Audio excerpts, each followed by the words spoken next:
जय माता दी। तीसरा अध्याय, सेनापतियों सहित महिषासुर का वध। महर्षि मेधा ने कहा, महिषासुर की सेना नष्ट होती देखकर उस सेना का सेनापति चिक्षुर क्रोध में भर देवी के साथ युद्ध करने के लिए आगे बढ़ा। वह देवी पर इस प्रकार बाणों की वर्षा करने लगा मानो सुमेरु पर्वत पानी की धार बरसा रहा हो। इस प्रकार देवी ने अपने बाणों से उसके बाणों को काट डाला तथा उसके घोड़ों व सारथी को मार दिया। साथ ही उसके धनुष और उसकी अत्यंत ऊंची ध्वजा को भी काट कर नीचे गिरा दिया। उसका धनुष कट जाने के पश्चात उसके शरीर के अंगों को भी अपने बाणों से बींध दिया। धनुष, घोड़ों और सारथी के नष्ट हो जाने पर वह असुर ढाल और तलवार लेकर देवी की तरफ आया। उसने अपनी तीक्ष्ण धार वाली तलवार से देवी के सिंह के मस्तक पर प्रहार किया और बड़े वेग से देवी की बाईं भुजा पर वार किया, किंतु देवी की बाईं भुजा को छूते ही उस दैत्य की तलवार टूटकर दो टुकड़े हो गई। इससे दैत्य ने क्रोध में भरकर शूल हाथ में ले लिया और उसे भद्रकाली देवी की ओर फेंका। देवी की ओर आता हुआ वह शूल आकाश से गिरते हुए सूर्य के समान प्रज्वलित हो उठा। उस शूल को अपनी ओर आते हुए देखकर देवी ने भी शूल छोड़ा और महाअसुर के शूल के 100 टुकड़े कर दिए और साथ ही महाअसुर के प्राण भी हर लिए। चिक्षुर के मरने पर देवताओं को दुख देने वाली चामर नामक दैत्य हाथी पर सवार होकर देवी से लड़ने के लिए आया और उसने आने के साथ ही शक्ति से प्रहार किया, किंतु देवी ने अपने हुंकार से ही उसे तोड़कर पृथ्वी पर डाल दिया।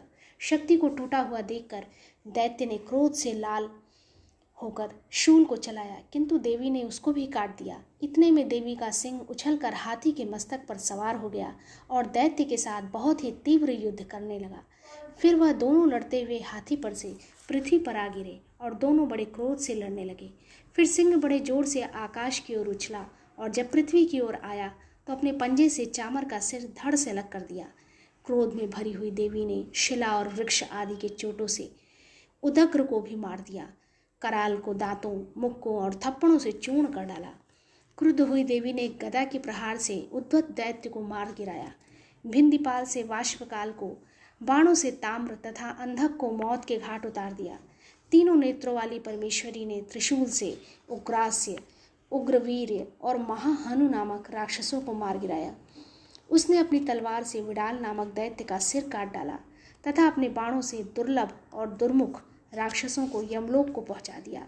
इस प्रकार जब महिषासुर ने देखा कि देवी ने मेरी सेना को नष्ट कर दिया है, तो वह भैंसी का रूप धारण कर देवी के गणों को दुख देने लगा। उन गणों में कितनों को उसने मुख के प्रहार से, कितनों को खुरों से, कितनों को पूंछ से, कितनों को सींगों से, बहुतों को दौड़ने के वेग से, अनेकों को सिंहनाद से, कितनों को चक्कर देकर और कितनों को श्वास वायु के झोंकों से पृथ्वी पर गिरा दिया। वह दैत्य इस प्रकार गणों की सेना को गिरा देवी के सिंह को मारने के लिए दौड़ा। इस पर देवी की बड़ा गुस्सा आया। उधर दैत्य भी क्रोध में भरकर धरती को खुरों से खोदने लगा तथा सिंगों से पर्वतों को उखाड़ उखाड़ कर धरती पर फेंकने लगा और मुख से शब्द करने लगा। महिषासुर के वेग से चक्कर देने के कारण पृथ्वी क्षुब्ध होकर फटने लगी। उसकी पूंछ से टकराकर समुद्र चारों ओर फैलने लगा। हिलते हुए सिंहों के आघात से मेघ खंड खंड हो गए और श्वास से आकाश में उड़ते हुए पर्वत फटने लगे। इस तरह क्रोध में भरे हुए राक्षस को देख चंडिका को भी क्रोध आ गया और वह उसके मारने के लिए क्रोध में भर गई। देवी ने पाश फेंक कर दैत्य को बांध लिया और उसने बध जाने पर दैत्य का रूप त्याग दिया और सिंह का रूप बना लिया। और जो ही देवी उसका सिर काटने के लिए तैयार हुई कि उसने पुरुष का रूप बना लिया, जो कि हाथ में तलवार लिए हुए था। देवी ने तुरंत ही अपने बाणों के साथ उस पुरुष को उसकी तलवार ढाल सहित बींध डाला। इसके पश्चात वह हाथी के रूप में दिखाई देने लगा और अपनी लंबी सूंड से देवी के सिंग को खींचने लगा और गरजने लगा। देवी ने अपनी तलवार से उसकी सूंड काट डाली। तब राक्षस ने एक बार फिर भैंसे का रूप धारण कर लिया और पहले की तरह चर अचर जीवों सहित समस्त त्रिलोकी को व्याकुल करने लगा।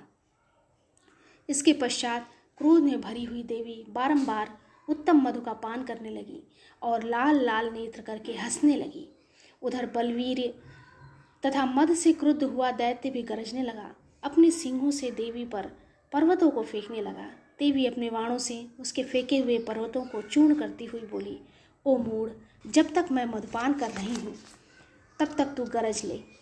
इसके पश्चात मेरे हाथों तेरी मृत्यु हो जाने पर देवता गरजेंगे। महर्षि मेधा ने कहा।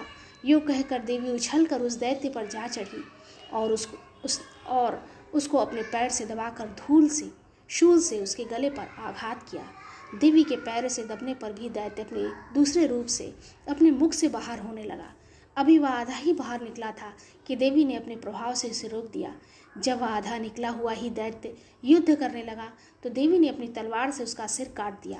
इसके पश्चात सारी राक्षस सेना हाहाकार करती हुई वहाँ से भाग खड़ी हुई।